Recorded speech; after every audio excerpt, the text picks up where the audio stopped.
Assalamualaikum warahmatullahi wabarakatuh. Di sini saya akan mempresentasikan tentang kinematika gerak 2 dan 3 dimensi. Selanjutnya, pengertian gerak benda. Sebelum kita memasuki materi, langkah baiknya kita harus mengetahui apa itu gerak.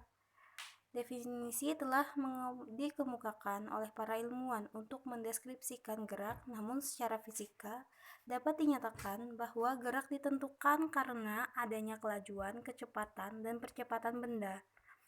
Gerak 2 dimensi dan 3 dimensi. Kita masuk ke gerak 2 dimensi.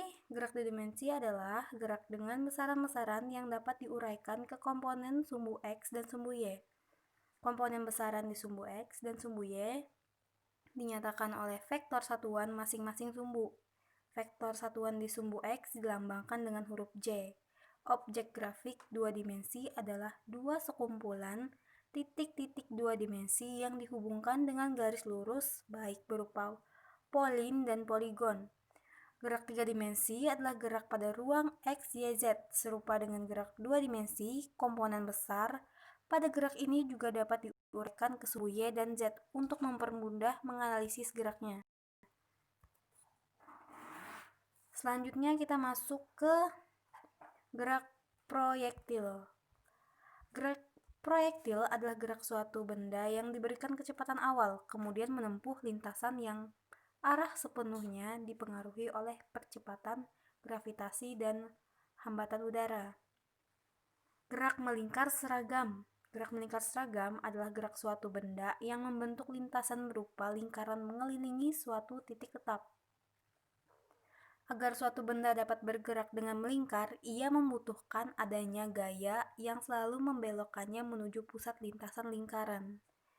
Gerak relatif adalah suatu benda sangat bergantung pada titik acuannya. Benda yang bergerak dapat dikatakan tidak bergerak.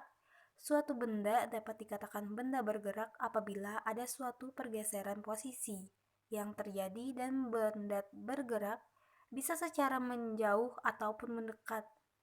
Contoh gerak relatif di kehidupan sehari-hari yang pertama, gerak pohon terhadap manusia, gerak kendaraan terhadap gedung, gerak kereta api terhadap lintasan, dan terakhir gerak manusia terhadap jalan raya.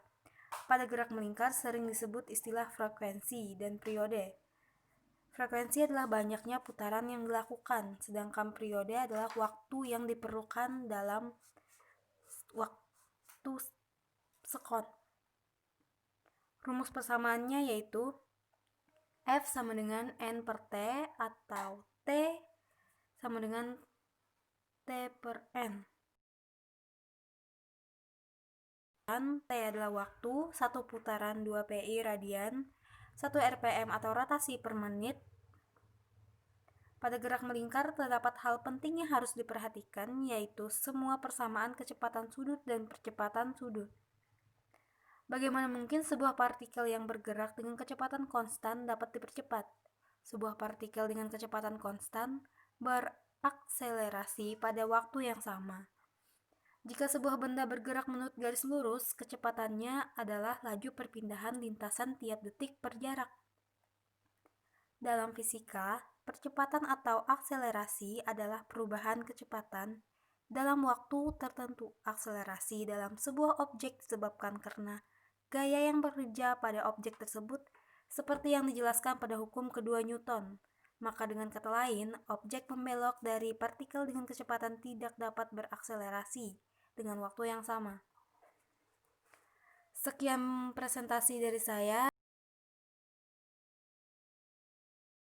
Saya mohon maaf. Terima kasih.